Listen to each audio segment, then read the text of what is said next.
A atmosfera dentro daquela residência era tão densa que parecia possível cortá-la com uma lâmina cega.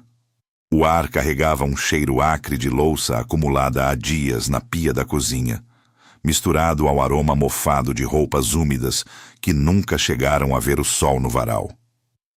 Pelos cantos escuros, a poeira dançava sob a luz pálida que conseguia atravessar as janelas manchadas pela falta de cuidado.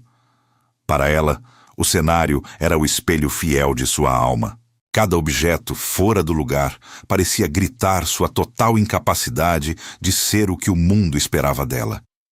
Sua mente se tornara um labirinto escuro. A depressão não era apenas tristeza, mas uma névoa espessa que nublava seu discernimento. Ela se perdia em pensamentos recorrentes de insuficiência, acreditando que o caos ao seu redor era o único destino que merecia. Eu não sou o suficiente, repetia para si mesma como um mantra sombrio. Essa desorganização interna manifestava-se em cada movimento, transformando tarefas banais em montanhas intransponíveis. Ela olhava para o teto descascado e via ali o mapa de suas ruínas emocionais, sem saber como encontrar a saída de um quarto que ela mesma havia trancado. O despertador tocava todas as manhãs como um carrasco. O som estridente sinalizava o início de mais um ciclo de desespero e frustração. O atraso era crônico, uma sombra persistente que a perseguia. Ela passava minutos revirando montanhas de tecidos para encontrar uma peça de roupa que não estivesse suja.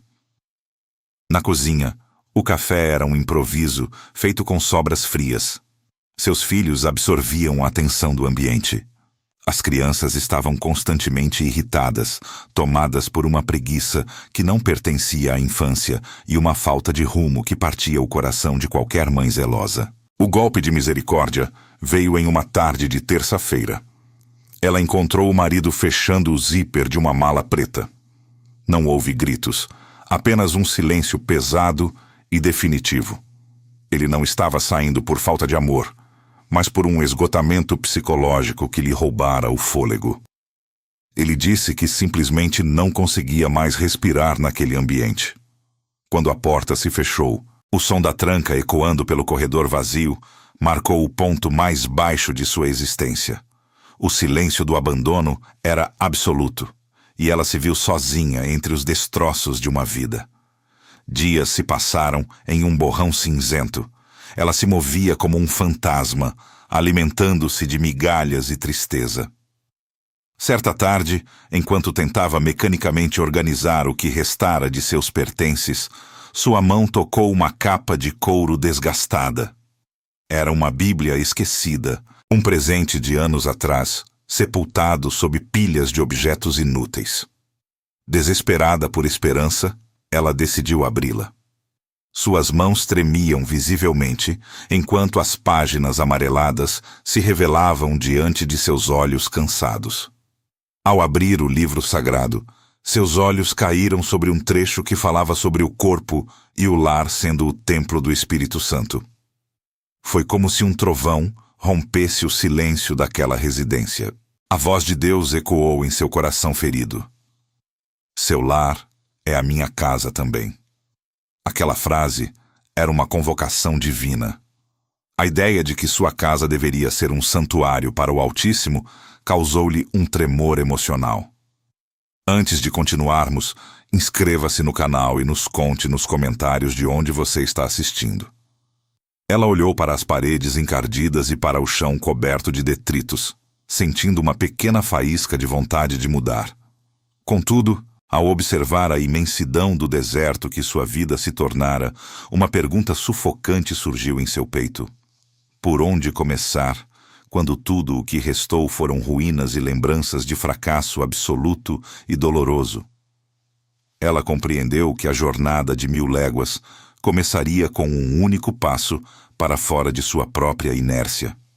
O peso das ruínas era grande demais para ser carregado em solidão. Assim, numa manhã de domingo, marcada por um sol tímido, ela vestiu a melhor roupa que conseguiu resgatar. Uma blusa de tons suaves, que ainda preservava sua cor original. e caminhou até a igreja do bairro.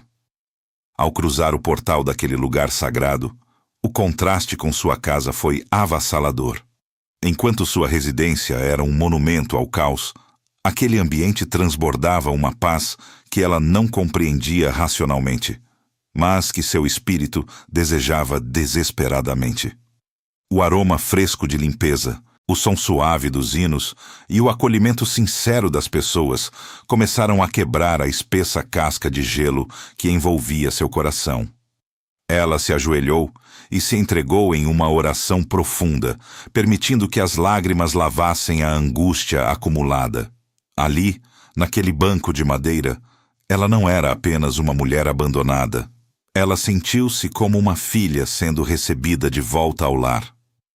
Ela passou a participar de um grupo de mulheres, onde descobriu que muitas carregavam fardos invisíveis sob sorrisos gentis. Foi por meio desse grupo que ela tomou conhecimento do projeto de psicologia voluntária mantido pela comunidade religiosa. No início, a resistência foi sua primeira reação. Ela acreditava que a fé deveria bastar para curar todas as feridas. Contudo, as conversas com a psicóloga da igreja abriram seus olhos para uma verdade libertadora. Cuidar da mente e das emoções é também um ato de reverência ao Criador. Nas sessões semanais, ela começou a desenterrar traumas antigos, organizando as gavetas emocionais que haviam sido negligenciadas por décadas.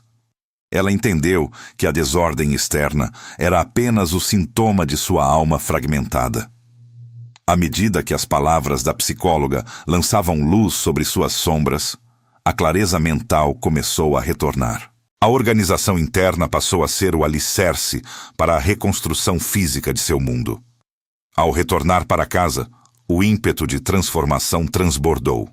O primeiro alvo foi o seu próprio quarto, o epicentro de sua melancolia. Com uma determinação renovada, ela abriu os armários. Cada peça de roupa e objeto pessoal deixado pelo ex-marido foi retirado com firmeza. Não havia ódio em seus movimentos, mas uma necessidade de abrir espaço para o novo que Deus estava plantando. Ela ensacou tudo com cuidado, livrando-se do peso do passado sufocante. Ela esfregou o chão até que a madeira voltasse a refletir a luz e trocou os lençóis velhos por outros, brancos e limpos. Ao se deitar naquela noite, o fardo sobre seus ombros parecia ter se dissipado no ar fresco que agora circulava livremente pelo cômodo renovado. O reflexo dessa nova luz atingiu o quarto das crianças. Em vez dos gritos de impaciência, ela trouxe uma abordagem suave e lúdica. Ela criou a gincana da organização, transformando a tarefa de arrumar os brinquedos em um momento de conexão e alegria familiar. Juntos, eles separaram pilhas de itens para doação na própria igreja. Seus filhos, que antes demonstravam irritação e apatia, começaram a descobrir o prazer da ordem e a generosidade do desapego. O ambiente, antes carregado de tensão, tornou-se um refúgio de risadas infantis e colaboração mútua. A onda de transformação seguiu para a cozinha. Aquele local, que antes servia apenas como um depósito de louças sujas, transformou-se em um santuário de nutrição. Ela organizou a geladeira, criou listas de compras e passou a preparar as refeições com dedicação quase sagrada. A mesa posta voltou a ser o coração pulsante da residência. As refeições deixaram de ser atos mecânicos de sobrevivência para se tornarem momentos de união familiar e espiritual. Com essa rotina estruturada, o tempo finalmente começou a se tornar seu grande aliado. Com as roupas separadas e o cronograma doméstico definido, a correria frenética deu lugar a uma caminhada calma. Ela agora caminhava em harmonia com o relógio. Essa disciplina externa trouxe uma liberdade interior que permitiu que ela respirasse com clareza. No trabalho, a mudança foi drástica.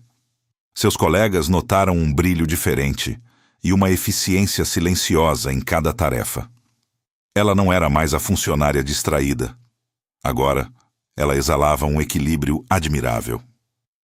No entanto, enquanto ela celebrava essas conquistas, O passado estava prestes a bater novamente à sua porta, trazendo um confronto que testaria a solidez de seu novo jardim espiritual.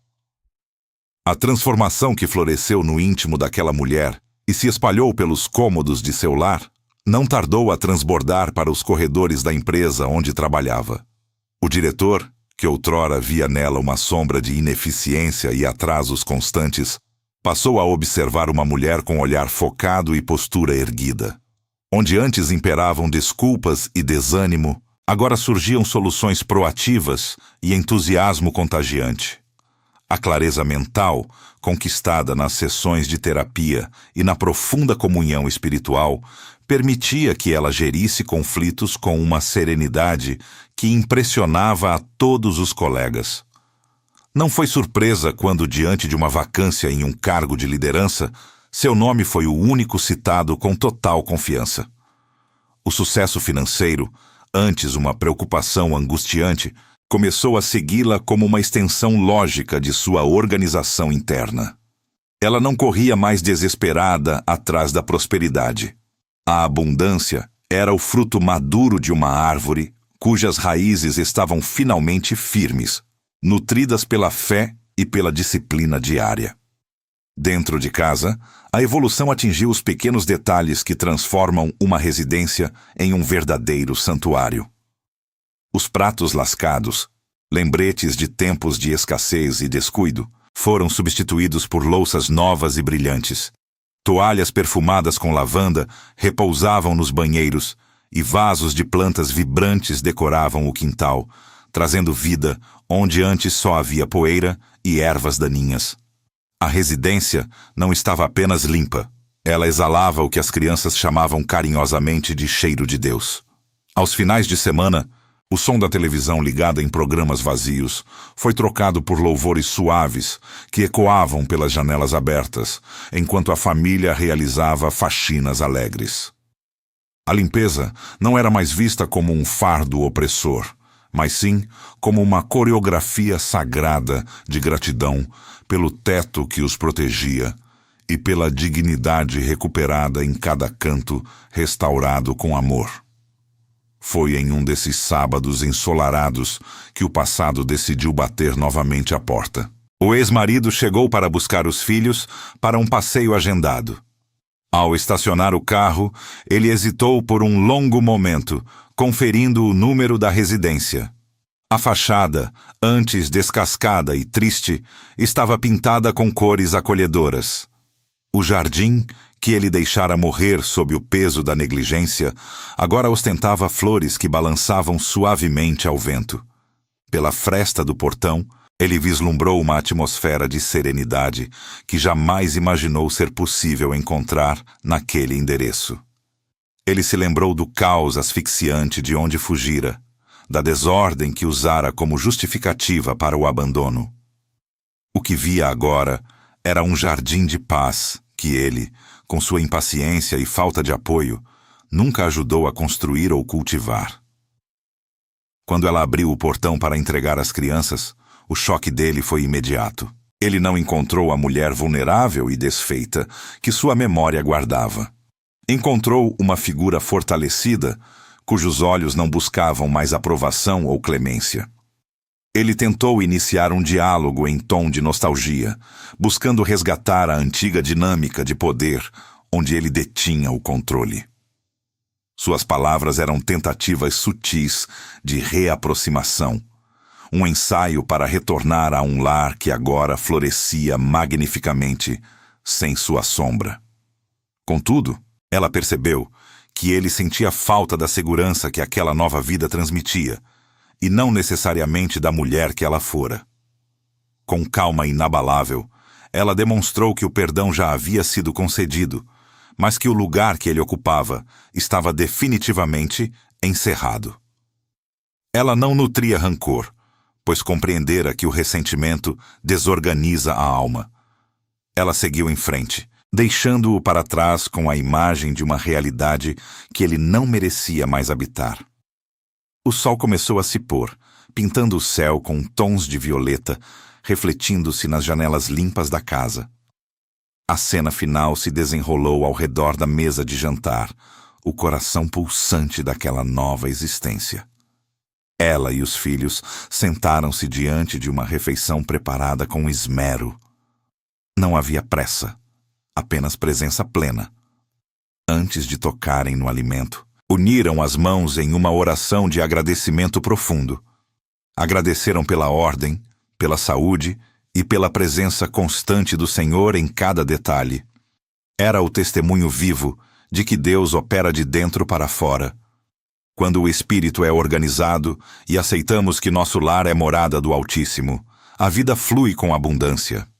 O capricho tornou-se sua maior forma de adoração. Esta jornada ensina que o caos externo reflete o interior. Ao colocar Deus no centro e organizar os pensamentos, o mundo se alinha. Olhe para o seu lar hoje. Inscreva-se no canal, curta este vídeo e compartilhe com quem precisa de renovação.